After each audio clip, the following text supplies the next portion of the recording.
Chào cô bác, anh chị em và các bạn. Thật ra mình khuyên có máy, nhưng mà hôm nay mình khuyên sẽ chia sẻ cách pha bột để mình vừa đổ bằng cái máy và vừa đổ bằng cái chảo luôn, cho một số các chị em mình không có cái máy này cũng có thể làm được từ cái chảo. Bánh giòn rụm luôn, giòn thiệt là giòn đó. Trên màn hình là nguyên liệu để mình làm món này: bột mì đa dụng all purpose flour hay là bột mì số 11, bột gạo, tinh bột bắp, đường, muối, một cái trứng gà, nước. Anh chị em và các bạn muốn cho cái bánh nó giòn, thơm, ngon, béo hơn á thì mình thay thế nước bằng nước cốt dừa. Bột gạo 100g, bột mì đa dụng 20g, tinh bột bắp 40g, đường 50g, muối 3g, bột nổi baking powder 1/2 muỗng cà phê 2g, một cái trứng gà lớn bỏ vỏ 60g, nước hoặc là nước cốt dừa. Để bánh giòn thì nên cho nước cốt dừa. Nửa lon là 200g, cho thêm 50ml nước. Sau đó mình cho tất cả vô, đánh đều lên. Sau đó cho bột tất cả vô luôn. 3 loại là 160g. Rồi mình đánh một chiều cho đều, cho nó không có bị ốc trâu. Sau khi đánh đều lên rồi, mình sẽ để cho bột nghỉ trong vòng 10 phút để bột nở. Nếu mình pha bột bằng nước thì chỉ 200ml nước là đủ. Và đây là bột quế. Anh chị em và các bạn thích thì mình cho 1/4 muỗng cà phê. Mè đen hoặc là trắng, anh chị em và các bạn cho qua cái rây, cái mình chế cái vòi nước lên để rửa sạch. Sau đó rang cho nó khô lên, xong rồi nó sẽ nổ lớp bớp, là lúc đó được. Mình lấy khoảng 1 muỗng canh. Mè trắng hoặc là mè đen đều được.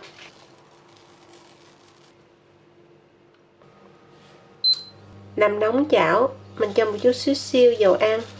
Lấy khăn làm bếp, pha cái dầu này đi cho đều. Bếp mình đang để số 9.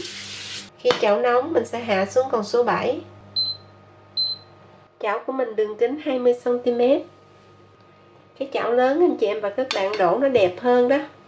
Nhớ mỗi lần đổ bánh là phải quậy bột. Đổ vô nè, rồi nghiêng cái chảo cho cái dòng bột nó chảy. Sau đó mình cho tiếp cái bột vô cái dòng chảy này.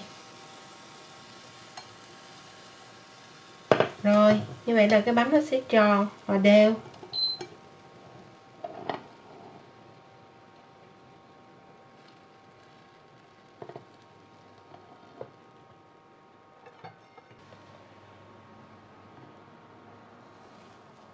Ập lại. Càng đổ mỏng thì bánh càng nhanh khô, nhanh vàng và sẽ giòn lâu. Bởi vì trong đây nó mất hết hơi nước á. Anh chị em và các bạn cũng có thể đổ nhiều chảo cho nó nhanh nha. Rồi lật lại. Mình cần một cái rổ có thể thoát được cái hơi. Lúc này mình thấy hơi nước nó bốc lên đó. Khi hơi nước bốc lên thì cái bánh nó khô. Khô thì sẽ giòn. Còn nếu như nó không khô thì mình để nó sẽ mềm đó. Do vậy quan trọng đó là mình đổ cái bánh phải mỏng và nướng cho nó thiệt khô.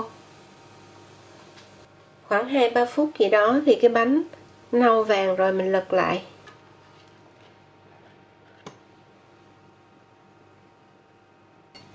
Tùy theo anh chị em và các bạn thích xếp cái hình nào cũng được. Khi mà nó còn nóng á, thì nó mềm, nó nguội là nó giòn liền. Do đó mình để mà nó nguội á, là mình bẻ nó gãy. Thành thử ra mình sẽ xếp luôn ở trên cái chảo. Rồi, gập lại như vậy đó. Để qua đây. Cho nó vàng đều hai mặt rồi. Thì mình vớt ra và để đây cho nó nguội. Khi nguội sẽ giòn. Tiếp tục mình sẽ đổ một cái nữa. Cái thứ hai thì không cần láng dầu. Nhớ quậy bột. Sau đó cho vô nè. Nghiêng chảo. Khi nhìn thấy cái dòng bột nó rứt rồi thì mình châm tiếp vô. Và xoay đều. Xong để xuống. Chờ khô. Cứ tiếp tục anh chị em và các bạn đổ cho hết nha. Giống y chang như mình Khuyên chia sẻ nãy giờ. Cứ một mặt vàng xong rồi lật lại. Rồi lật lại. Bẻ cho nó cong lại. Gập đôi. Rồi tạo hình luôn. Quay lại bên đây luôn. Cho nó nâu. Rồi để qua đây.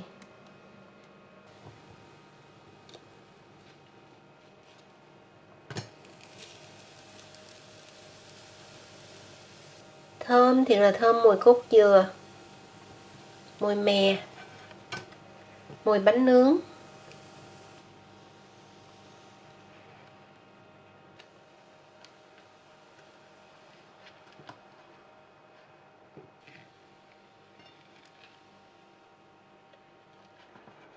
Rồi mình được một cái nữa. Hoặc là chị em mình nếu có cái máy này thì lấy ra xài nha, cho nó lẹ mau lẹ.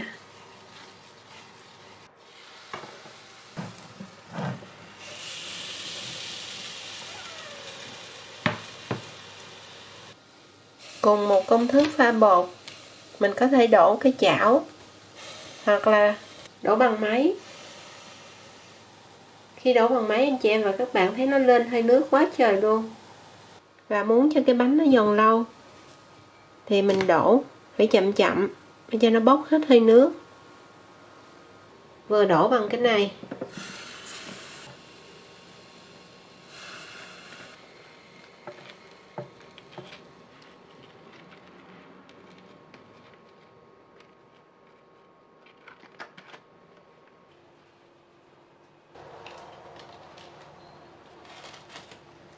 Bánh giòn rụm luôn.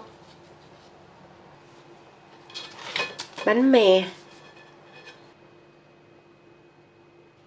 Cô bác anh chị em và các bạn làm giống mình Khuyên thì mình sẽ có những cái bánh giòn rụm, giòn tan cho gia đình.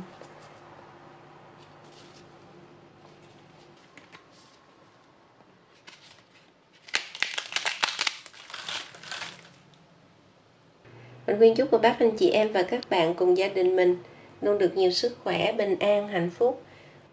Nhớ đón xem nhiều video của mình Khuyên chia sẻ và cùng làm thật nhiều món ngon cho gia đình. Bây giờ thì xin chào tạm biệt và hẹn gặp lại ở video kỳ tới. Bánh sau khi làm xong mình chờ cho nguội hẳn rồi mới cho vào trong hộp kính để dành.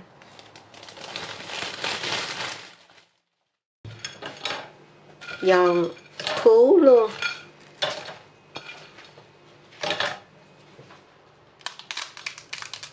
Trời ơi, giòn quá, nát vụn lên luôn.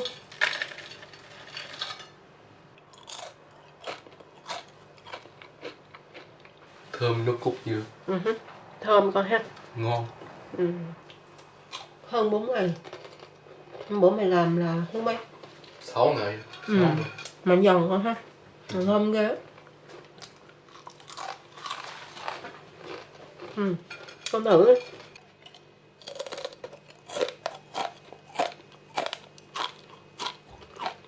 Giòn con ha. Dạ.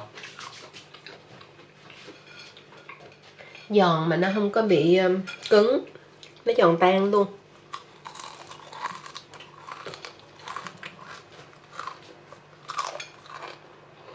Chúng tôi làm với bột rải sẵn á. Mà làm 3 loại bột.